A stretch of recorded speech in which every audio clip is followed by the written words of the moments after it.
So hello दोस्तों, आज अपन देखेंगे इमरजेंसी मेडिसिन, जिसमें अपन देखेंगे इमरजेंसी इंजेक्शंस के बारे में कि इमरजेंसी कंडीशंस में कौन कौन से इंजेक्शन कौन सी इमरजेंसी कंडीशन में काम आते हैं। ठीक है, तो सबसे पहले अपन देखते हैं इंजेक्शन एट्रोपिन के बारे में। ठीक है, इंजेक्शन एट्रोपिन की जो डोज होती है वो कितनी होती है, 0.4 mg/ml। ठीक है, इतनी डोज अपन किसी एक एडल्ट को एक बार में इंसर्ट करते हैं। ठीक है, जो इसका रूट होता है अपन कहाँ से इसको दे सकते हैं, अपन इनको मस्कुलर दे सकते हैं, वीनस में भी दे सकते हैं, सबक्यूटेनियस भी अपन इसको दे सकते हैं। ठीक है, उसके बाद में अगर अपन इसके यूजेस की बात करें कहाँ कहाँ पे यूज होता है, तो उसको ब्रेडिकार्डिया को ट्रीट करने में, ब्रेडिकार्डिया मतलब कि जो लोअर हार्ट रेट जो होती है, मान लो किसी की हार्ट रेट 50 से 60 के आसपास है, तो उसकी हार्ट रेट को कंट्रोल करने के लिए, इंक्रीज करने के लिए एट्रोपिन का इंजेक्शन उसको दिया जाता है। ठीक है, and antidote for organophosphate poisoning. ठीक है, अगर किसी को ऑर्गेनोफॉस्फेट कंपाउंड की पॉइजनिंग हुई है बॉडी में, तो उसको ट्रीट करने के लिए भी अपन एट्रोपिन का इंजेक्शन देते हैं। ठीक है,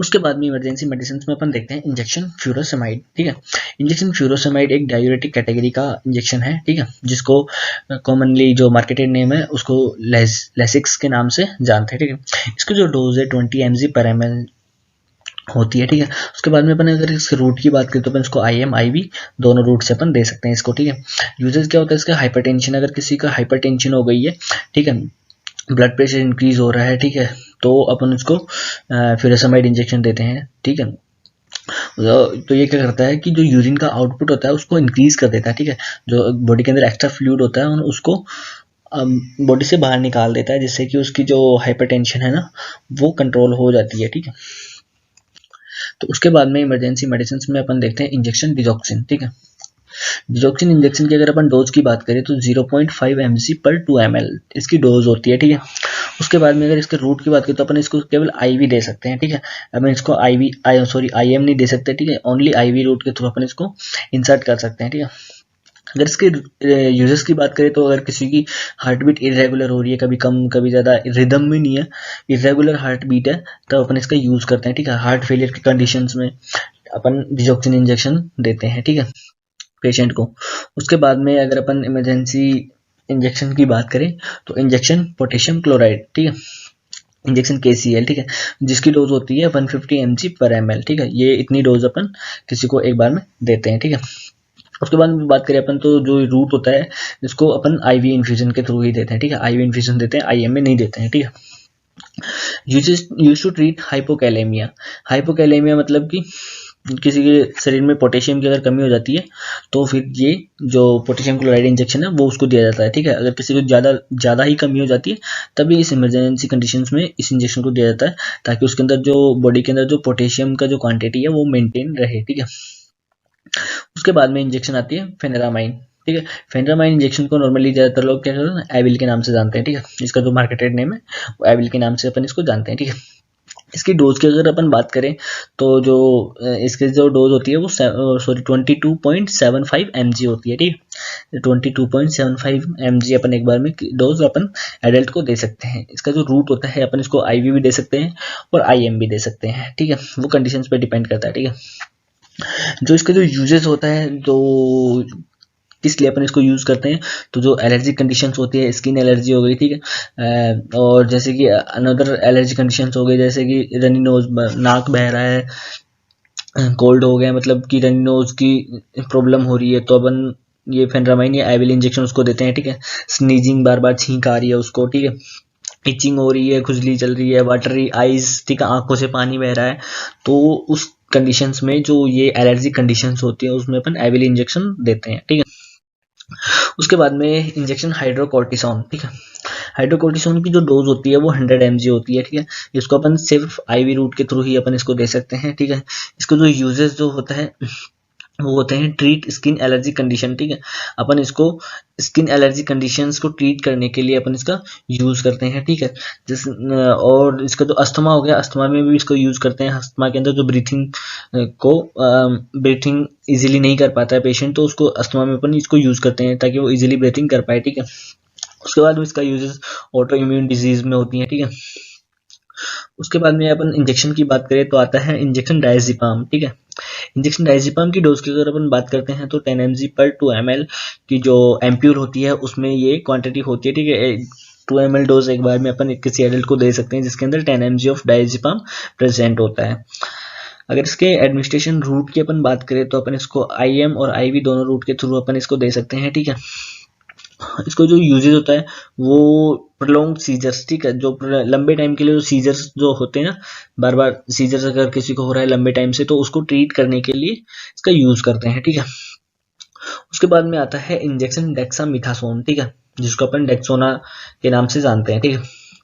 इसका जो मार्केटेड नेम है वो डेक्सोना के नाम से अपन इसको जानते जाता है। इसकी डोज देखें तो अपन तो 4 mg पर 2 ml में 2 ml सॉल्यूशन में 4 mg ऑफ डेक्सामिथासोन प्रेजेंट होता है, ठीक है। इसके रूट की बात करें तो अपन इसको IV और IM दोनों रूट के थ्रू दे सकते हैं, ठीक है। इसको यूजेस देखें तो किसी को COPD है, मतलब लंबे टाइम से सांस की प्रॉब्लम है, सांस की से रिलेटेड बीमारी है, अस्थमा है, या रेस्पिरेशन कोई एलर्जी है, तो अपन उसमें उसको डेक्सामिथासोन इंजेक्शन देते हैं। कोई एलर्जी हो गई, अस्थमा में अपन इसका यूज करते हैं। COPD जो लंबे टाइम से ऑब्स्ट्रक्टिव पल्मोनरी डिजीज जो होती है उसमें अपन इसका यूज करते हैं इंजेक्शन डेक्सामिथासोन, ठीक है। उसके बाद में देखते हैं इंजेक्शन नाइट्रोग्लिसरीन, ठीक है। इंजेक्शन नाइट्रोग्लिसरीन की जो डोज होती है 5 mg पर 2 ml, ठीक है। इसकी जो डोज होती है, जो इसका रूट जो होता है, फिर हम वीनस रूट के थ्रू अपन इसको केवल दे सकते हैं, ठीक है। अपन इसको IM नहीं दे सकते, ओनली वीनस के थ्रू अपन इसको इंसर्ट कर सकते हैं। इसके जो यूजेस होता है हाइपरटेंशन, अगर किसी का हार्ट रेट इंक्रीज हो गई है तो हाइपरटेंशन यानी कि BP हाई की अगर किसी को प्रॉब्लम है तो अपन उसको नाइट्रोग्लिसरीन इंसर्ट करते हैं। एंजाइना पेक्टोरिस, ठीक है। एंजाइना पेक्टोरिस मतलब कि जो ब्लॉकेज हो जाता है उसके अंदर अपन इसको यूज करते हैं। एंजाइना पेक्टोरिस की वजह से जो, या फिर उसकी वजह से कोई चेस्ट पेन हो रहा है, ठीक है, अगर किसी को चेस्ट में पेन है तो भी अपन नाइट्रोग्लिसरीन इंजेक्शन का यूज करते हैं। ये इमरजेंसी कंडीशंस जो होती हैं जिनमें अपन इंजेक्शन को यूज करते हैं, ठीक है। उसके बाद में इंजेक्शन कैल्शियम ग्लूकोनेट, ठीक है, जिसकी जो डोज होती है 100 mg पर ml व्हीकल में 100 mg of calcium gluconate present होता है, ठीक है। रूट दोनों अपन इसको IV और IM दोनों रूट के थ्रू दे सकते हैं, ठीक है। यूजेज वही हाइपोकैल्सीमिया, नाम से पता लग रहा है कैल्शियम ग्लूकोनेट मतलब कि कैल्शियम इसके अंदर, तो अगर बॉडी के अंदर कैल्शियम की कमी हो गई है तो अपन कैल्शियम ग्लूकोनेट इंजेक्शन देते हैं ताकि हाइपोकैल्सीमिया जैसी रिलेटेड प्रॉब्लम को वो कम कर देता है, ओवरकम कर देता है या ट्रीट कर देता है, ठीक है। अगर बॉडी में मैग्नीशियम टॉक्सिसिटी हो गई है, मैग्नीशियम की वजह से टॉक्सिसिटी प्रोड्यूस हो रहा है, तो भी अपन कैल्शियम ग्लूकोनेट का यूज करते हैं, ठीक है। उसके बाद में जो इमरजेंसी मेडिसिन में अपन बात करते हैं इंजेक्शन सोडियम बाइकार्बोनेट, ठीक है, जिसको अपन सोडा बाइकार्बोनेट भी बोलते हैं, ठीक है। अगर अपन इसकी डोज की बात करते हैं तो जो इसका डोज होता है वो 75 mg पर ml, 1 ml व्हीकल में 75 mg of sodium bicarbonate available होता है, ठीक है। अगर अपन इसके रूट की बात करें तो अपन इसको ओनली IV रूट के थ्रू ही इंसर्ट कर सकते हैं, ठीक है। अगर इसके यूजेस को अपन देखें तो use to treat hyperkalaemia, ठीक है, अगर बॉडी में अगर पोटेशियम की क्वांटिटी ज़्यादा हो गई है तो अब अपन इसको यूज़ करते हैं। पोटेशियम की क्वांटिटी अपन जैसे कोई पोटेशियम रिच अपन ने फूड खा लिया हो तो भी अपनी बॉडी में पोटेशियम इंक्रीज हो जाता है, तो उस कंडीशन में अपन सोडियम बाइकार्बोनेट इंजेक्शन का यूज करते हैं, ठीक है। कोकेन टॉक्सिसिटी, कोकेन की वजह से अगर अपनी बॉडी में टॉक्सिसिटी प्रोड्यूस हो गई है तो उसको भी ट्रीट करने के लिए अपन इंजेक्शन सोडियम बाइकार्बोनेट का यूज करते हैं, ठीक है। उसके बाद में जो इंजेक्शन आता है एड्रेनलिन, ठीक है, जो इमरजेंसी इंजेक्शन के रूप में काम में आता है, ठीक है।